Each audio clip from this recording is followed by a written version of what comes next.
Hello and welcome to Non-Stop Wrestling Chat. My name is Barry and this is your Hell in the Cell review. Before we go any further, guys, don't forget to hit that like, subscribe and the wee notification bell. As always, your support means a bunch to me. It's mega early this morning. I think it's like 4:30. It's like 4:30 in the morning. I've just finished watching Hell in the Cell and this is the review for it, so let's get into it. So the kick-off show we started with the 24/7 championship match. R-Truth versus HIAC. R-Truth pick up the win. I gave this 1 star. It was 5 minutes. I had a couple of fun moments, bits and bobs that were fun here and there. Nothing special. The normal 24/7 kind of bland wrestling. Then first thing on the main show, which was a surprise to me, I didn't think this was going to be the first match. But it was a Hell in the Cell I Quit match for the Universal Championship. Roman Reigns with Paul Heyman versus Jey Uso. Roman Reigns pick up the win, as we all expected. I really enjoyed this one. So I give it 3.5 stars. It was like half an hour long. I really enjoyed this one. Again, it's all about that story. The action wasn't the best. Like, by far, it wasn't the best, but the story means something. Roman going from being terrible at the acting thing. Remember we were all taking a piss about the promos and stuff like that. He's so good at it, like it's unbelievable, and he's the hottest thing going in wrestling at the moment, in my opinion. I don't think anybody can touch him just now, and he's in the biggest company in wrestling, and he's the hottest thing going in wrestling at the moment, and it's just going to lead to more eyes on wrestling, hopefully. Then we get Jeff Hardy versus Eli's. This was shit, 1.5 stars. A waste of both these guys' time. Eli picked up the win by disqualification, but just a boring match, waste of time for both guys here. Then we had the singles match for the Money in the Bank contract. Otis with Tucker versus The Miz with John Morrison. The Miz picked up the win here. Tucker turning on Otis really wasn't needed. I'm guessing Tucker and Otis are going to go and have like this wee feud thing, but there's no point because nobody's really interested in it. I'm quite upset that The Miz picked up the win here. I thought they would have at least gave Otis like even if it was a squash match, at least they gave him something, do you know what I mean? But they're going to give, hopefully, I'm disappointed about The Miz winning, but if they've given The Miz it, I hope they let him run with it, and I hope they give him something more to do, like really get him into that main event picture or something. I gave this 1.5, it just wasn't that good. Then we had match of the night, hands down, Hell in the Cell for the Women's SmackDown Women's Championship, Bayley versus Sasha Banks. Hands down, this was match of the night.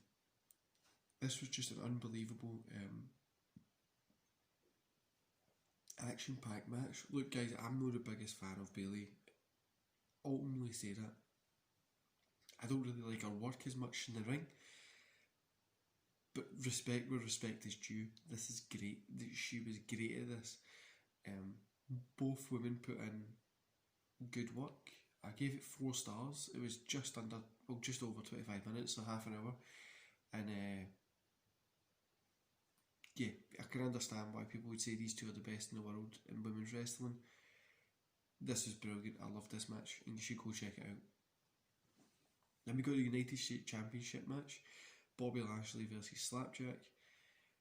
I gave this 1 star just because it was a belt match, but it was like 3 minutes. It was a waste of time, just a literal waste of time.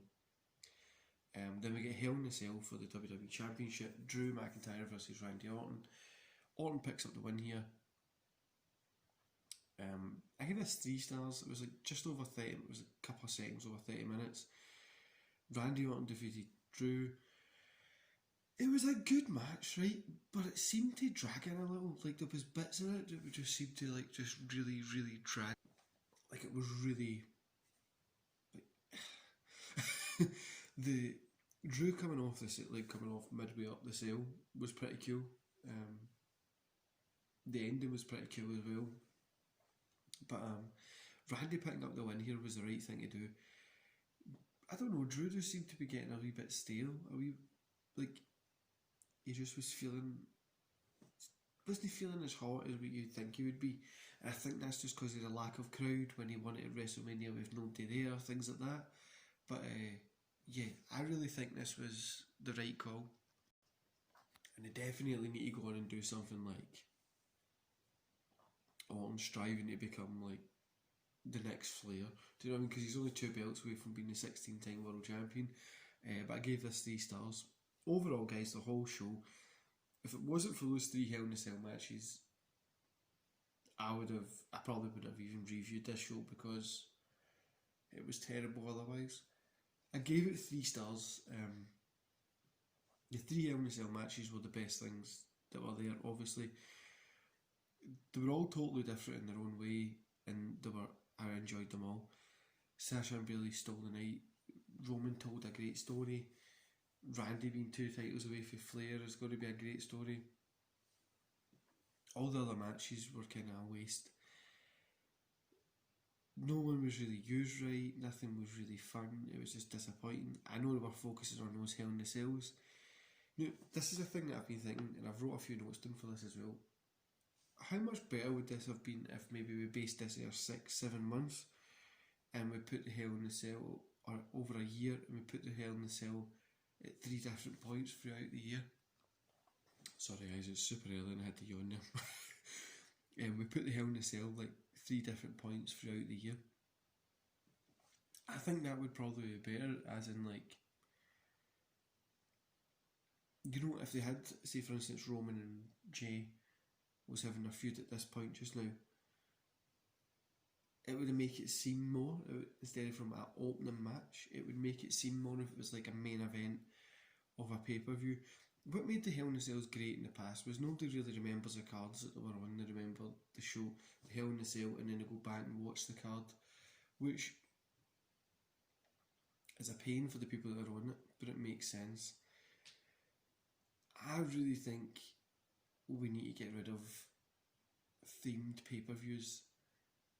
Get rid of TLC, get rid of Hell in a Cell, get rid of the themed pay-per-views, and then when we're going to have like one of these, it just means something more, which more people are going to buy into as well, because it like an end of an era. Like, all these guys are probably going to go on and face each other again. Roman will probably face Jay or one of the other Russo.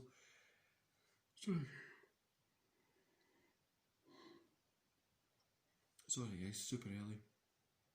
I tried to catch the yawns and then I was pausing it in the past couple of ones, but I couldn't get that one. Like, Roman probably going to face Jay or the other Russo, which just is like facing the same person anyway. You know Sasha and Bayley are going to go face each other again. You know Reigns and Drew are going to face each other again. Honestly, I really think it could have been, like, if this was like the end of these feuds at this show, it would have probably meant more. But 3 Hells in the Cells on one night, I love the Hell in the Cell, but I think that was just too much. Like, if you're going to do it, you have to commit to it and make the whole thing Hell in the Cell. Like, every match is Hell in the Cell, but you can't do that because the other ones that were on this card were terrible. But I really think this was okay.